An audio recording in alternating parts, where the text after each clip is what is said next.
From Fort Morgan in Mobile Bay, all the way down to Fort Jefferson at Dry Tortugas, a series of third system fortifications dot the Gulf Coast. Today on the NASO video and podcast, we're joined by Jessica Rudo as she talks about her paper, Fortifying the Gulf Coast, how the military shaped the maritime landscape with slave rentals.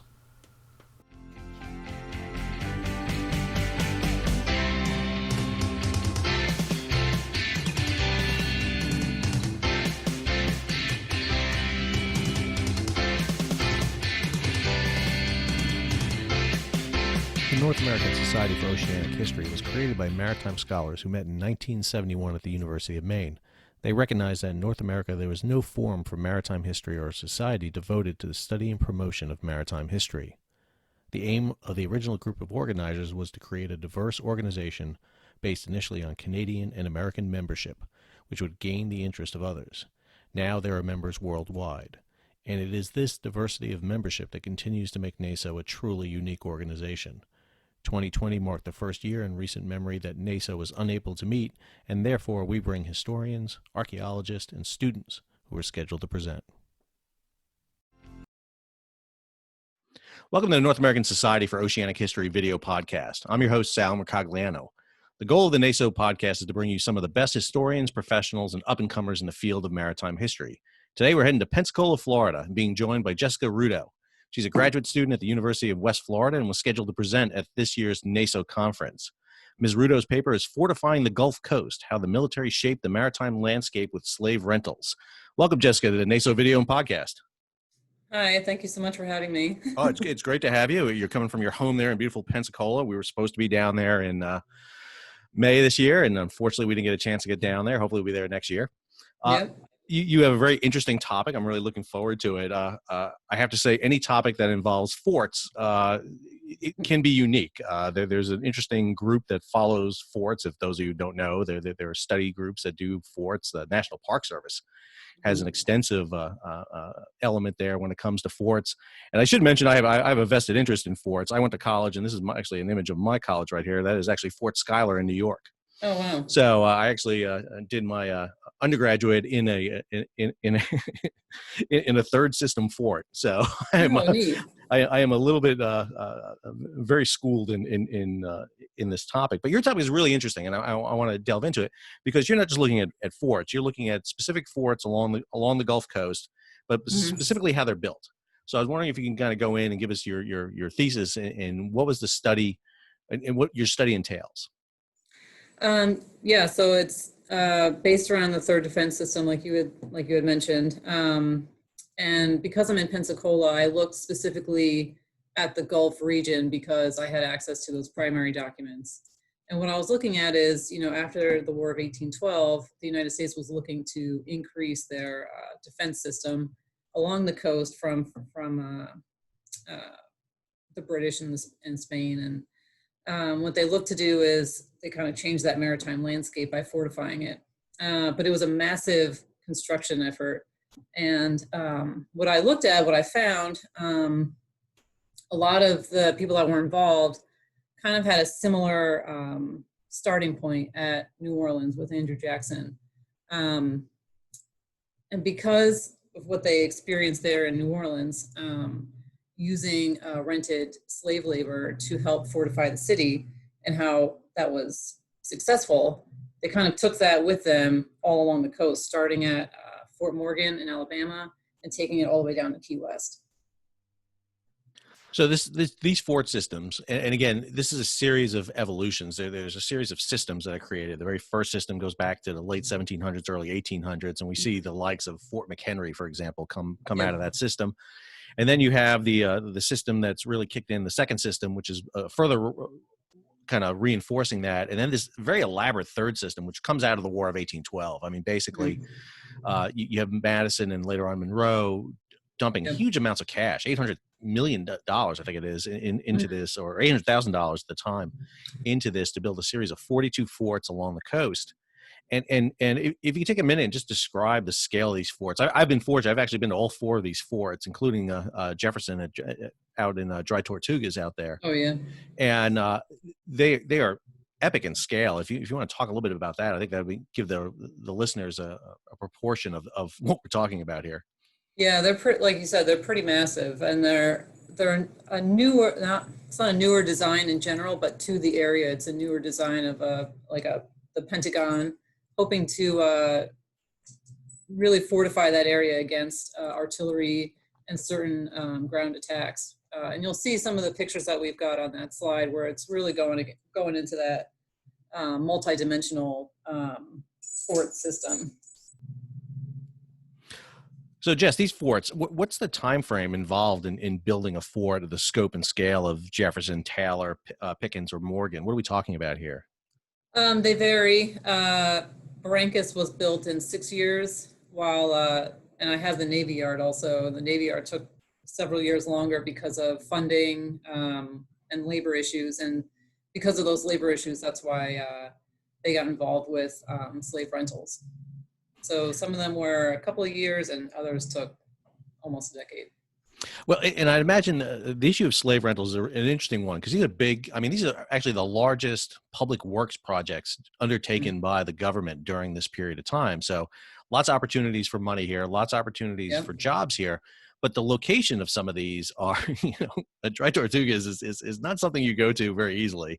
Same thing in Key West at this time period. So why the choice of slave labor? Was it forced upon them, or was that a conscious decision undertaken by the contractors for this? So it's a combo. The first one so that's what you have up here is from the Navy Yard in Pensacola, an ad looking for, like it says right on the top, Negro men wanted, and that was from Samuel Overton, one of the Navy agents. The Navy did not write out rent from any slave owners. They went through agents, and there were no written contracts, which was different from slave rentals. The practice was not new because the military brought it up. What was typically a slave rental had a contract because the owner wanted the enslaved person back in good condition. The military was not authorized to have slaves working for them, so they went through the contractors. At first, at Mobile Point, so all of these positions that were picked were in frontier areas where there were minimal people, there was minimal labor, there was minimal materials, and there was almost no set up businesses to help with construction, like brick building or any timber industries. They were pretty sparse in all of these areas that were picked for these forts. And like I was saying, in Mobile Point, they brought in Northerners as laborers. They were almost all white, and they could not handle the spring and the summer down here at the Gulf. They were more expensive. They did not work. Like I said, they really had to take a lot of breaks. They didn't work. They weren't very efficient. Coupled with not really knowing the Gulf, not really understanding the storms, not really understanding, they were using old maps. So they're trying to build this on an area that the ocean was just like, no, it's not going to happen. It would refill in all of the holes that they had built or they had dug. And so they were behind. They were spending too much money. The workers were not really working. And all of those things, they kind of looked back at New Orleans, was like, well, let's try enslaved personnel and see if that works. Because they felt they would be accustomed to the climate and they would work harder. And they were successful at that. So because that was a system that worked, they kind of took it with them all throughout the Gulf. The system they use, I mean, this leasing of slaves is not a unique system to this to the construction of these forts. I mean, slave labor was leased out in commercial methods. During periods of off time and on plantation work, you would see them used for road clearing and wood harvesting and construction like that. So nothing really new here, but for this specific element, right? here, is it unique that along the Gulf Coast that the government is initiating these contracts, or had the government been using slaves and other labor prior to this? They had, yes, again, but not directly. They through a mediary, through a contractor, so it wasn't directly through the government. But yeah, it's not new to this location, but it was. What's different here is kind of um, the entire system that was put into place. Kind of just became customary, and the system really went into like how they were paid, what was covered. Went from like, it was usually a several year contract versus, either just a couple of months or a couple of days in other areas. Really just like the systematic approach in which the military took and the contractors they worked with in this area kind of became the entire like system, like slave rental system that came about in the Gulf. Was the construction year long? Because again, this is a long-term construction Mhm. project. These are points that, as you said, they're not easily accessible. I mean, you got the Fort Pickens on Santa Rosa Island. That's a haul out there. And then, like you said, you have to gather all the material, and the amount of masonry and wood and everything you need out there is just it boggles the imagination that they do build some of these forts where they do. And again, I always come back to Jefferson and Tortuga. There's nothing Mhm. there. I mean, nothing. and and Yep. and and are these slaves, encamped there? What's the routine that's going on in these construction sites? It's different in every spot, but if it's okay, I'll talk too about the material, and I'll use Pickens and Barrancas and the Navy Yard as an example, if that's Sure. okay.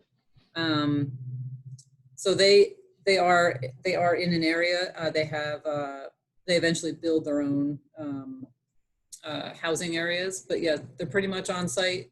If not right on site, they're pretty close to the construction area. And what's interesting about this the Gulf Coast system when they're building all of these forts is I have a picture of Chase, Captain William Chase. He is kind of one of these linchpins where he's involved in all of the ones that I'm talking about for a little bit at least. And he brings like an economic kind of system with him, especially here in Pensacola. He sees Pensacola as an area that could really blossom under a little bit of work, and he really invests anything that he makes back into Pensacola, and he starts to bring the businesses that he needs for the construction to be successful. So he builds a brick making factory, yeah, and he brings like timber industry here, and he brings the companies that he needs to be successful right into the area, and people see that that is profitable, and they're coming to the area to kind of get in on that. And when they do that, they also see that owning slaves for the purpose of renting them is profitable, because it was a lucrative contract that they went into for almost all involved, even sometimes the enslaved. People are coming specifically for that region. For that reason. And that's another reason why this is kind of an interesting case study, because that's not the case everywhere else. So in my paper, I kind of give some numbers about before and after. Pensacola is hit with yellow fever in 1822. So the population is pretty dwindled. It's right after Andrew Jackson comes in, and some people start leaving because of some policy changes. And but then 1828, when Fort Pickens starts, the numbers start increasing pretty rapidly, both in population and then slave owners and slaves that are in the area. This seems like an entire kind of military industrial complex coming in. Mm-hmm. These are the big government contracts. There's a lot of money to be spent here, Mm-hmm. and like you said too, it's also creating an infrastructure that I think is very interesting that can be used after the construction of the forts and the bases, the masonry, the labor, the construction element. And Chase seems to be one of those people who's as a project manager has a vested interest in this. He's there. Is he there for the entire construction of the forts and the Navy Yard in Pensacola? So I'll just correct myself. He didn't have anything to do with the Navy Yard. He does influence how the Navy does some of their practices, and obviously some of the the timber and the bricks are used in the Navy Yard construction. But he, yes, he's there the entire time, and he even influences the building of Fort McRee and then Barrancas, because he had like 4.5 million bricks left over. The bricks are made by slaves that are given to slaves to then build the forts. So, but he had so many extra. They were importing them from Mobile, and he was like, "Hey, I've got all these bricks. This might be a good area, and I can do this." And they're like, "All right, sure." Did you find that as consistent in the other construction sites beyond? Pensacola's a little unique, obviously, because the forts are right there, right around the city, fairly close to, I don't want to say an urban area, because Pensacola is not really an urban area at this time, but Right. a city and town at the time.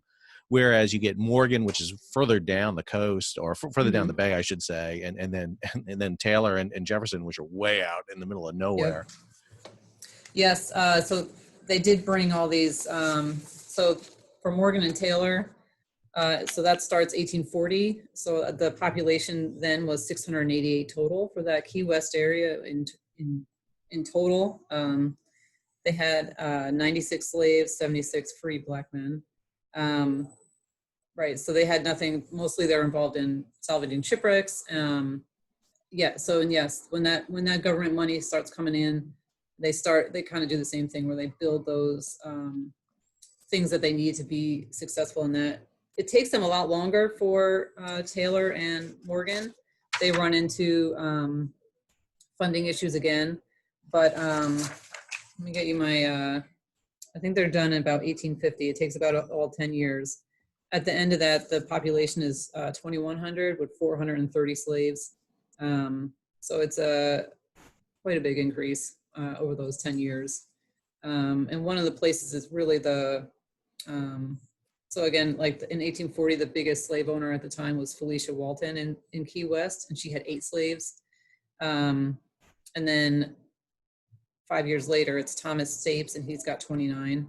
And then it kind of they keep growing like that. And it's not huge numbers when you look at nationwide or anything like that, but for the area, it became pretty substantial that people were like owning slaves purposely to rent them to the military. And it seems like in these areas too, especially with Taylor and Jefferson, I mean, that's a long-term, 10 years, the amount of work required to put a masonry structure on sand. I mean, literally on sand. I mean, I can't even envision what that entails. And this ramification then, what is bringing the slaves into these areas that did not have maybe as large slave populations prior to this, because most slaves were on plantations in the Cotton Belt, and this really isn't the Cotton Belt, especially the Keys. Right. In any ways, what influence does that have on those communities when you start bringing in these slave populations? So Pensacola, it does become a little more it becomes later racially divided. One of the things that happened when, they're seeing the government okay with using slave labor to accomplish, it's looking at a national defense. It kind of reinforced that idea that this was an okay practice. I mean, the government was doing it. It was doing it to help the country, so this must be okay. And then in some cases, it shows kind of like a divide especially after the Emancipation Proclamation, where, they've been looking at it as one way, and now it's, no, these are people. And it took a little bit for some of these areas to, I mean, you could even see some of those, you could argue that some of those racial injustices are still being seen. Those ripple effects are still being felt. But at the time, especially after Emancipation Proclamation, it was hard for some of these areas to be okay with having a free black population. Obviously, government had been using slave labor, the most famous, obviously, in the construction of Washington, D.C., with the Capitol and the White House, where slave labor was being used. Was there any pushback against the use of slave labor? Was anyone sitting there going, hey, they're taking away jobs and opportunities here for workers? Or was it just perceived that we need to go ahead and do this because no one else is going to build these, basically, let's use the labor that we have to use to get this job done? There was some pushback on some things, but there was a need for both skilled and unskilled labor. There was some pushback just because they were like, hey, we want that job too. But because so many industries were brought in, so many like companies were created. Really, there was an economic boom in most of these areas that people wanted to be in, so they came to the area versus, hey, there's not enough for everybody. Well, and that brings me to another question too: is Mobile and Pensacola, which are the two urban sites really we're looking here, along with Key West, I guess we Mhm. can add. Are they substantially changed as a result of these constructions, or were the forts following the growth, or did the growth follow the forts in some ways? No, yeah, no, the growth followed the forts, and they, like I said, they were kind of, these places were that were picked were pretty pretty out there, pretty remote, and needed to have the things built to sustain the construction. So they definitely definitely the growth came following, more growth came following being there. Did you see any issues with after the forts are built? What happens to these slaves, the rentals? I mean, you bring in a lot of slaves, obviously, to construct these forts, and Hmm. then once the fort's done, what do they transition into? Do they move into other construction for towns, or are they Hmm. sent back on the plantations basically to work? So it's a mixture. Uh, One of the reasons that Chase was more successful starting these projects was because he would have the enslaved personnel would be learning the skill on the job and would take those that were skilled with him to the next location. Um, some some would go back to the plantation that they were, or not even plantations, just the owners. They would go back to where they originated, but some actually came with him and would follow along the coast. The Navy started, they didn't have enough skilled labor. That was the issue that they started with the Navy Yard. And like I said, Chase brought the people that had been working with him for like 5 years from Mobile. Something else that happened was with Chase, he had two classmates. He's from West Point. He had two West Point classmates that saw the economic opportunity in this construction, not only in the renting of the slaves, but then they kind of blossomed out into other things like being brick builders and stuff like that. And they were Armstrong and Underhill. Sorry, it's Underhill and Strong. Um, they started their own company. They started their own like slave renting. Um, it wasn't a company, but they were a construction. They were a contractor, and one of the main things that they did was supply the slave labor for Chase. So one of the things that you're talking about here that makes me really think about this is there's always this argument that slavery will naturally die out on farms after a while. The plantation economy is such that eventually mechanization would replace slaves, and eventually you would see Mm-hmm. there's the argument that slavery would naturally go away after a period of time. But it sounds like in this interpretation and what's going on right here that they're finding a different way to use slaves, almost the Mm-hmm. mechanization of slaves to replace a labor force in an industrial environment, not an agricultural environment. And I'm Oh wondering yeah. whether or not your studies look at, afterwards, do you start seeing that? I mean, if the South starts to industrialize, in the 1860s, 1870s without a civil war, did the slaves start taking the place of those disposable workers that we see being brought in from Europe, for example, in an Mm-hmm. environment like that?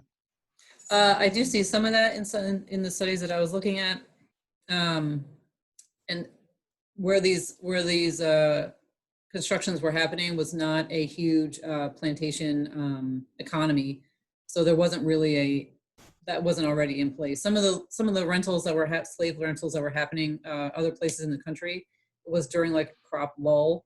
That way they kind of felt like idle hands were trouble. And then it was another way to, it was almost looking at it like they were like the enslaved personnel were like cash crop in a way where they could make money off of them in another way, by renting them out when there was a lull in crops in the crop production or rotation.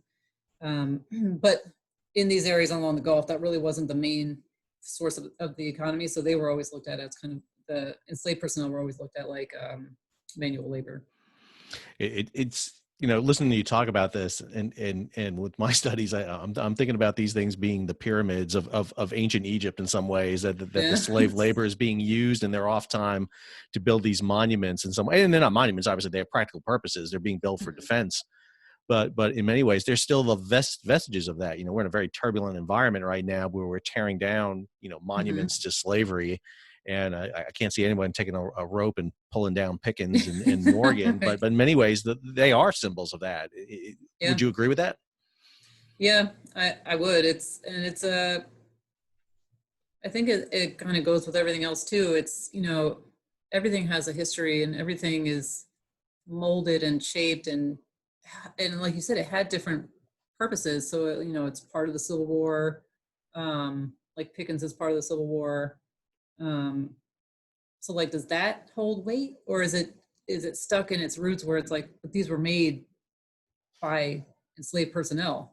At the same time, like the craftsmanship and the sheer, like, like Barrancas has been there for forever. And the, especially down here, I mean, it's survived multiple huge hurricanes and natural disasters, and it's sound. It's still, those, the bricks made by slaves, put up by slaves are, I don't know, it's testament to the skill that they had and how they were able to do it, because I mean, they're still like, I don't know how to put that like eloquently, but I No, mean, no, they're. I think it's a testimony to their construction, I mean, their abilities. As I said, I've had an Mhm. opportunity to be to all these in Fort Jefferson. I remember being at Fort Jefferson a long time ago, and we were out there, and the fort had cracked. I mean, obviously it shifted, and there's a large crack on where the fort has settled, but the rest of the structure is amazingly. I mean, the architecture is just impressive, and Mhm. as I said before, the scope and scale. And if you ever go out to try Tortugas, I really do recommend it. You can take a boat or a plane out there and go see it from Key West. And it is the middle of nowhere. There's this huge, massive stone masonry where everything is brought out there, and it's an incredible. So, Jess, we talked about Captain Chase. Is there a naval component to this too? I know the Army oversaw the construction of the forts, but I'm sure the Navy had a role in it too, because many of these forts were done to protect fleets and squadrons. So I only looked at the Pensacola Navy Yard because I had the access to those primary documents here. But yes, so the Pensacola Navy Yard was part of the Third Defense System, and the first commandant um, assigned to Pensacola was Captain Lewis Warrington. They lived on the boat. They brought the USS Constellation in, and they lived there while they oversaw construction. When they first arrived, even though there was a ton of timber in the area, there was no mechanism to cut down and process and take advantage of it yet. They got here about 2 years before Chase arrived, Captain Chase arrived. So they were shipping in timber from Boston, and also their labor was from up north. And they came into similar problems that Chase had saw earlier, where they didn't have the skill that was needed. They couldn't really handle the climate, and they started to run behind on in their time and then also in their budget, because it was a huge expense to bring timber down from Boston. Um, he looks Warrington looks and sees what's working, what's not working. He sees what's working over in Mobile Point, what Chase is doing over in Mobile Point, and he writes to the commissioner of the Navy and asks if he can start renting slave labor. He starts it, and then I talk about a couple of other people, but then I point out Captain Woolsey. He's also the one that kind of kind of mechanizes this enslaved labor system and kind of runs with it. And he's able to utilize the local market to kind of work against each other for the best prices and best, kind of best prices for the labor and the materials that he needs. So he's looking at that, and then he uses the money that he has left over in his budget, because the market became very competitive, and then invest it back into Pensacola. It's just like Chase had done, where it's building the things that they need to be successful in their projects. And this sounds like too. I mean, obviously, the creation of the Pensacola Navy base is a major thing. It's the only Navy base for a long time on the Gulf Coast. It's Mhm. instrumental for American success in the Mexican-American War, Mhm. and you really see this creation. I had a author on, John Sledge, talking about a maritime history of the Gulf of Mexico, And I think this is a very important element right here, because you're seeing the construction of a larger American presence and ringing the, American areas and with fortifications that are being Hmm. built largely by slave labor, which I think is something, as you Hmm. said, most people don't realize, that these are really testaments to slaves that built these things for the United States. Hmm. Yeah, and the fact that all of it was learned on site and then but done so well. I don't know. I don't know how to say that. I don't know how to say that better, but it's a testament to their the work that was done by these enslaved personnel and the craftsmanship that they had. Let's talk a little bit about, have you found evidence or journals or written testimony from people who were involved in this, and what it was like? I know slaves didn't keep journals typically, Hmm. but have you been able to find some good primary sources on what it was like for these slaves to be involved in these constructions? There are some. They had a couple of interviews with some of the people that were slaves for the government, and they it was not in this area though. I didn't have anything from the Gulf Coast. The gentleman that I had was up in Maryland. He was working up in that area, but his name is George Teamoh, Teamoh, and he had said that it was there were thousands of slaves employed by the government, and that it wasn't always the best conditions. He doesn't really talk too much. The sailors and the soldiers were not in charge of or oversaw the slaves, but those contractors were, and the because they had them for several, because the contract was for several years with the enslaved personnel, the hope was that they would always be treated so that they could keep working, and eventually they had to go back, and they could be taken to court if the enslaved person came back to the owner not in great condition. When they went to court, it would be under property laws, unfortunately. Um, so it's always looked like, when I see other things from contractors, it's always like, yep, they'll be fine. We've got that because we have to give it back. We have to give those people back. But some of the so this Mr. George, he was saying that it wasn't, they were not very good conditions. But that's all that I have on that. I do have to look more onto personal accounts, especially in the Gulf area. I Have you have been? a Go ahead. what's that? No, go I ahead. have I had a journal from a soldier that was in at Pickens, and I thought it was funny because I'm in the Army, and it's almost like a it's almost like a tale that is true still today. Like, he's a lower enlisted soldier. He just gets to Pickens, but he already knows where to go to find booze. He goes across the bay to Barrancas, and there are slaves that live there still, and they kind of have like an illegal alcohol ring, and they're able to buy, I think it's like gin whiskey, or no, not gin, like grain whiskey or corn. It's corn, um, from the slaves that live at Barrancas. That's always funny. Yeah, I'm shocked that soldiers have been able to do this throughout centuries, and it Yeah. doesn't change. It's always Nope. one of the themes. I get a chance to teach Army ROTC soldiers, Oh yeah. students, and so read those accounts of soldiers from last week to 200 years ago, and it really Yep. doesn't change too much. I So, know. have you been able to find any of the contracts that were used to lease the slaves? The government contract. Government loves to keep paperwork, and so I'm wondering if you've been able to find some of the records on the construction of the forts from the government side. So it won't be the government. You'll find it from the contractor. So some of the contractors, yes, Underwood and Strong, they had their contracts are here at UWF. So I was able to look at those. Chase, later when he's out of the Army, writes in full detail about the gentleman's agreements that he had with his contractors and how he got slave labor. And it mostly were just gentlemen's agreements. They were verbal agreements. But the contractors did have some every now and then. You have to look for it. They talk about their labor, but every so often they'll have like black labor or enslaved labor. So they do have it in there, but they talk about their prices that they had, the wages that they were offered.